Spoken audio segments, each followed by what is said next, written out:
இன்ஃபாசன் இன்ஃபர்மேட்டரி viewers அனைவருக்கும் அன்பார்ந்த வணக்கங்கள். தற்போது நாம் பார்க்க இருக்கிற பதிவானது டெட், டிஎன்பிஎஸ்சி மற்றும் பல காம்படிட்டிவ் எக்ஸாம், அதாவது போட்டித் தேர்வுக்கு தயாராகக்கூடிய போட்டித் தேர்வுகள் பயன்பெறும் விதமாக 10ஆம் வகுப்பு தமிழ் பாடத்தில் இயல் 2 உள்ள செய்யுள், இலக்கணம், உரைநடை போன்ற பல பகுதியில் உள்ள லைன் பை லைன் எடுக்கப்பட்டுள்ள வினாக்கள் மற்றும் அதற்கான விடைகள் அடங்கிய பதிவினை நம்ம பார்க்க இருக்கிறோம். ஆல்ரெடி நம்ம சேனலில் இயல் 1ற்கான அப்டேட்ஸ் நம்ம எல்லாருக்குமே அப்டேட் பண்ணியிருக்கிறோம். அதை பார்க்க தவறியவர்கள் டோன்ட் வரி, டிஸ்கிரிப்ஷனில் அதற்கான லிங்க் கொடுத்துருக்கிறேன். அந்த லிங்கை டச் பண்ணி இயல் 1 பார்த்து கம்ப்ளீட் பண்ணிக்கோங்க. ஸோ இன்றைக்கி நம்ம பார்க்க இருக்கிறது இயல் 2 உள்ளது. ஸோ வீடியோவை கடைசி வரை ஸ்கிப் பண்ணாமல் பாருங்கள். கண்டிப்பாக இந்த வீடியோ உங்களுக்கு பயனுள்ளதாக இருக்கும். அப்படி பயனுள்ளதாக நீங்கள் கருதுனீங்கன்னா லைக் பட்டனை தட்டிட்டு உங்களுடைய ஃப்ரெண்ட்ஸ் எல்லாருக்கும் ஷேர் பண்ணி அவங்க எல்லாரையும் மறக்காமல் சப்ஸ்கிரைப் பண்ண சொல்லுங்கள். ஓகே, நீங்கள் பண்ணக்கூடிய ஒவ்வொரு லைக்கும் ஷேரும் முக்கியமாக சப்ஸ்கிரைப்பும் நாங்கள் எங்களோட பதிவை இன்னும் கொஞ்சம் நல்ல முறையில் ப்ரெசென்ட் பண்ணுறதுக்கு ஒரு எனர்ஜெட்டிக்காக மோட்டிவேட்டாக இருக்கும். ஸோ வியூவர்ஸ் மறக்காமல் லைக், ஷேர் அண்ட் கண்டிப்பாக சப்ஸ்கிரைப். ஓகே வியூவர்ஸ், பதிவினை பார்க்கலாம். ஓகே, முதலாவதாக பார்த்தீங்கன்னா இயல் 2 உரைநடை கேட்கிறதா என் குரல். இதில் நம்ம ஃபஸ்ட் ஒன் பார்க்குறது உலக காற்று நாள் என்னைக்கு அனுசரிக்காங்கன்னா ஜூன் 15. அதை நோட் பண்ணிக்கோங்க, ஜூன் 15. காற்றின் ஆற்றலை பயன்படுத்தி கடல் கடந்து வணிகம் செய்து அதில் வெற்றி கண்டவர்கள் யாருன்னு பார்த்தீங்கன்னா நம்ம தமிழர்கள் தான். ஓகே, ஸோ அதற்கான பதில் தமிழர்கள், நோட் பண்ணிக்கோங்க. அதற்கு அடுத்ததான் முக்கியமான ஒன் வேர்ட்ஸில் கேட்கக்கூடியது,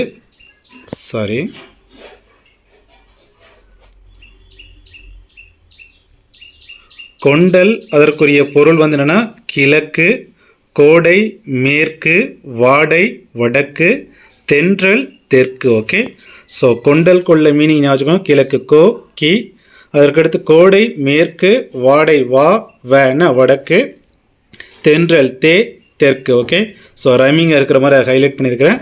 ஸோ அதை அப்படி நோட் பண்ணிக்கோங்க. இந்த 4 இதையும் அப்படி நோட் பண்ணிக்கோங்க. அதற்கடுத்த கிழக்குன்னு என்னென்னா குணக்கு, வாடைக்காற்று, ஊதைக்காற்று. ஓகே, நெக்ஸ்ட் ஒன் புற ஊதா கதிர்களை தடுக்கும் அரண் என்னன்னு பார்த்தோம்னா ஓசோன் படலம். நெக்ஸ்ட் ஒன் வண்டோடு புக்க மணவாய் தென்றல். அந்த லைன் நோட் பண்ணிக்கோங்க. வண்டோடு புக்க மணவாய் தென்றல் என்று கூறும் இலக்கியம் என்னென்னா சிலப்பதிகாரம். ஓகே, நெக்ஸ்ட் ஒன் உலக காற்றாலை மின்சார உற்பத்தியில் இந்தியா என்னென்னா 5வது இடம் வகிக்கும். ஓகே, வேர்ல்டு லெவலில் 5வது இடம். தமிழகம் என்னென்னா இதில் ஃபஸ்ட் இடம். ஓகே, நெக்ஸ்ட் ஒன் வாயு வழக்கம் அறிந்து செறிந்தடங்கில் ஆயுள் பெருக்கம் உண்டாம். இது யாரோட கூற்றுன்னு பார்த்தீங்கன்னா ஔவையாரோட கூற்று. ஓகே, ஔவையாரோட கூற்று. பருவக்காற்றின் பயனை உலகிற்கு உணர்த்தியவர் கிரேக்க அறிஞர் ஹிப்பாலஸ். வலிமிகின் வழி இல்லை என்று புறநானூற்றில் சிறப்பித்தவர் யாருன்னா ஐயூர் முடவனார். அந்த லைனை நோட் பண்ணிக்கோங்க. வலிமிகின் வழி இல்லை, Aiyur Mudavanar. Okay, next one அடுத்ததாக செய்யுள். ஓகே, அதோட தலைப்பு என்னென்னு பார்த்தீங்கன்னா காற்றேவா. இதனுடைய ஆசிரியர் யாருன்னா பாரதியார். ஓகே, காற்றேவா பாரதியார். இப்போ ஃபஸ்ட் ஒன் அதோடைய ஆசிரியர் குறிப்பு தான் பார்க்க போகிறோம். இவருடைய இயற்பெயர் என்னென்னா சுப்பிரமணியன். இவருடைய சிறப்பு பெயர் என்னென்ன பேர்னா இவருக்கு உண்டுனா பாரதியாருடைய சிறப்பு பெயர் இயற்பெயர் சுப்பிரமணியன், சிறப்பு பெயர் பாரதியார் செல்லிதாசன். இவருடைய பெற்றோர் பெயர் என்னென்னு பார்த்தீங்கன்னா சின்னசாமி லக்குமி அம்மையார். இவருடைய பிறப்பு எப்போம்னா 11/12/1882. இவர் பிறந்த ஊர் என்னென்னா எட்டயபுரம். ஓகே, ஸோ அந்த ஊர் நோட் பண்ணிக்கோங்க. பாரதியார் பிறந்த ஊர் எட்டயபுரம். இது இருக்கக்கூடிய டிஸ்ட்ரிக்ட் என்னென்னா தூத்துக்குடி மாவட்டம். இவருடைய இறப்பு எப்போன்னு பார்த்தீங்கன்னா டேட்டை நோட் பண்ணிக்கோங்க, 11/9/1921. ஓகே, நெக்ஸ்ட் ஒன் அவருக்குள்ள சிறப்பு பெயர்கள். ஓகே, முக்கியமான நோட் பண்ணிக்கோங்க. பாரதியாருக்குடைய சிறப்பு பெயர்கள் என்னென்ன அழைக்கப்படுதாருன்னா விடுதலை கவிஞர், தேசிய கவிஞர், நீடுதுயில் நீக்க பாடி வந்த நிலா, சிந்துக்கு தந்தை, பாட்டுக்கொரு புலவன். ஓகே, நெக்ஸ்ட் நம்ம அவரை பற்றி பார்க்கிறது அவர் எழுதிய நூல்கள். ஓகே, என்னென்ன நூல்கள்னா எழுதியிருக்காங்கன்னு சொல்லி பார்க்க போகிறோம். முதலாவதாக பாஞ்சாலி சபதம், கண்ணன் பாட்டு, குயில் பாட்டு, இதெல்லாம் அவர் எழுதிய நூல்கள். அதற்கு அடுத்தபடியாக பார்த்தோம்னா அவருடைய பணிகளை பொறுத்த வரைக்கும் இந்தியா சுதேசமித்திரன் இதனுடைய ஆசிரியராக பணியாற்றியிருக்கிறார். ஓகே, ஸோ அவருடைய பணிகள் இந்தியா சுதேசமித்திரன் இதழினுடைய ஆசிரியர். நெக்ஸ்ட் ஒன் அதே பார்ட்டில் பொருள் தருக பற்றி பார்க்க இருக்கிறோம்.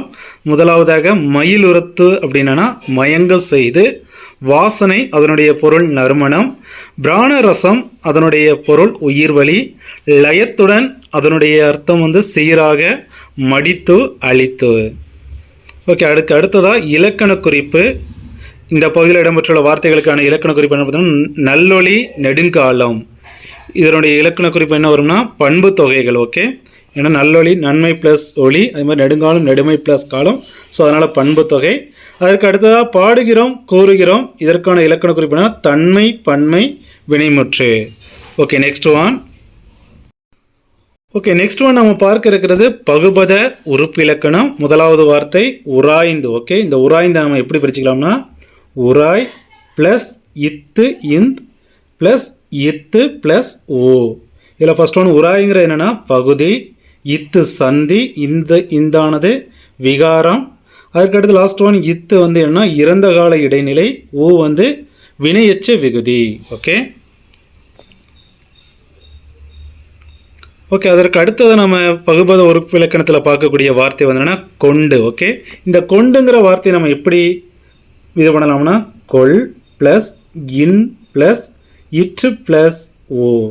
இதில் கொள்ளுங்கிறது பகுதி, இன்னுங்கிறது விகாரம், இற்றுங்கிறது இறந்த கால இடைநிலை, ஓ வினையெச்ச விகுதி. ஓகே, நெக்ஸ்ட் ஒன் செய்யுள்ள நாம் பார்க்க இருக்கிறது முல்லைப்பாட்டு.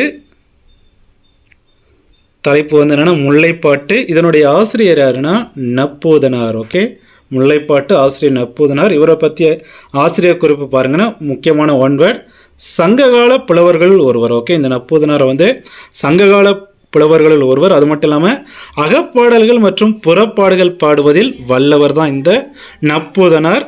அன்பின் ஆழம், காதலின் மென்மை போன்றவை நயமாக எடுத்துரைக்கக்கூடியவர். அதற்குரிய சிறப்பு பெருமையும் யாரை சேரும்னா இந்த நப்பூதனாரை சேர்க்கும். ஓகே, அதற்கு அடுத்த இந்த முல்லைப்பாட்டு நூலினுடைய நூற்குறிப்பு பற்றி பார்க்க இருக்கிறோம். ஸோ நூற்குறிப்பை பொறுத்த வரைக்கும் முதலாவதாக முல்லைப்பாட்டு என்னென்னு பார்த்தீங்கன்னா 10 பாட்டு நூல்களுள் ஒன்று. இதில் எத்தனை அடிகள் இருக்குன்னா கிட்டத்தட்ட 103 அடிகள் கொண்டது தான் இந்த முல்லைப்பாட்டு. இது என்னென்னா ஆசிரியப்பாவால் இயற்றப்பட்டது. இதில் முக்கியம் ஹெட்டிங் வச்சு நம்ம கண்டுபிடிச்சலாம் முல்லைப்பாட்டு. ஸோ இது என்னென்னா முல்லை நிலத்தை பற்றிய பாடல். 10 பாட்டில் குறைந்த அடிகளை உடைய நூலும் எதுனா தான் இந்த முல்லைப்பாட்டு. ஓகே, அதற்கு அடுத்ததாக இப்பாடலை பாடியவர் யாருன்னா காவேரி பூம்பட்டினத்து பொன்மணியனார் மகனார் நப்பூதனார். மறைமலை அடிகள் இந்நூலுக்கு உரை எழுதியிருக்கிறாங்க. ஓகே, அதற்கு அடுத்ததாக பொருள் தருக பாருங்க. நனந்தலை என்ன மீனிங்னா அகன்ற, வளையி வளைந்து, நேமி சக்கரம், தடக்கை பெரிய கை, கோடுனா மலை, சுவல்னா அதற்குரிய பொருள் தோல், விரிச்சினா நற்சொல், கொடுஞ்செலவுனா விரைவாக செல்லுதல், எழிலி மேகம், தூவி தூவி, நறுவி நறுமணமுடைய, அரும்பு மொட்டு, பெண்டீர் மகளிர், கோவலர்னா அதற்குரிய பொருள் இடையர். ஓகே வியூவர்ஸ், அதற்கு அடுத்தது நம்ம பார்க்க இருக்கிறது அதே பகுதியில் இடம்பெற்றுள்ள இலக்கண குறிப்பு. ஓகே, ஸோ இலக்கண குறிப்பு பார்க்க இருக்கிறோம். ஃபர்ஸ்ட் ஒன் மூதூர், பெரும்பயல், நண்பொலி, கொடுங்கோல், முது பெண்டீர். ஸோ இந்த வார்த்தைகளுக்குரிய இலக்கண குறிப்பு என்ன வரும்னா பண்பு தொகை. ஓகே, ஸோ இந்த வார்த்தைகளெல்லாம் என்ன வரும்னா பண்பு தொகை.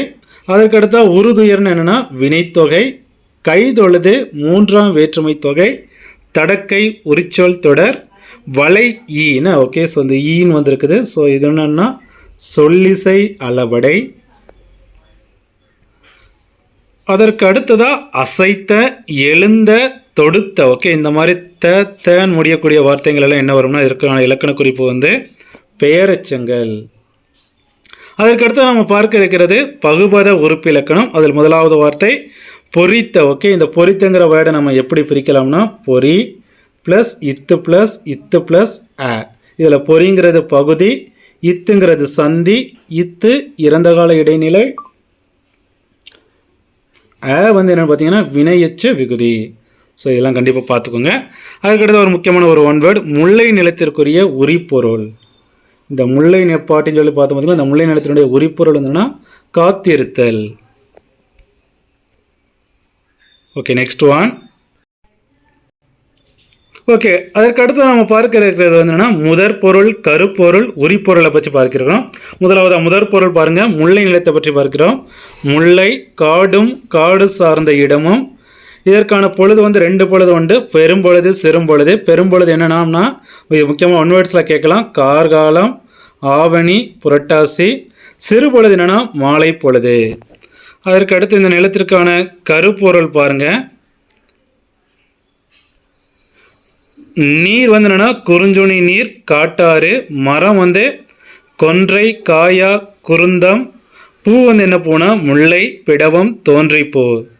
அதற்கான அடுத்தது இதற்கான உரிப்பொருள் என்னன்னா இருத்தலும் இருத்தல் நிமித்தமும், அதாவது காத்திருத்தல். ஓகே வியர், நெக்ஸ்ட் நாம பார்க்க இருக்கிறது இலக்கணத்தில் தொகைநிலை தொடர் டாபிக் நாம பார்க்க இருக்கிறோம். இதில் ஃபர்ஸ்ட் ஒன் பெரிய மீசை அன்மொழி தொகை. ஓகே, இந்த தொகைநிலை தொடர் வந்து எத்தனை வகைப்படும்னா முக்கியமான நோட் பண்ணிக்கோங்க, 6 வகைப்படும். ஓகே, தொகைநிலை தொடர் வந்து 6 வகைப்படும். அடுத்ததாக காலம் கறந்த பெயரச்சம் வந்து என்னன்னா வினைத்தொகை.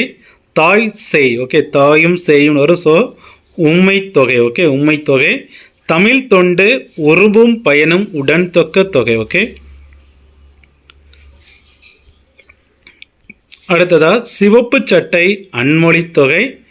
எழுகதிர் வினைத்தொகை. ஓகே, வினைத்தொகைனா முக்காலத்திற்கும் பொருந்தக்கூடியது.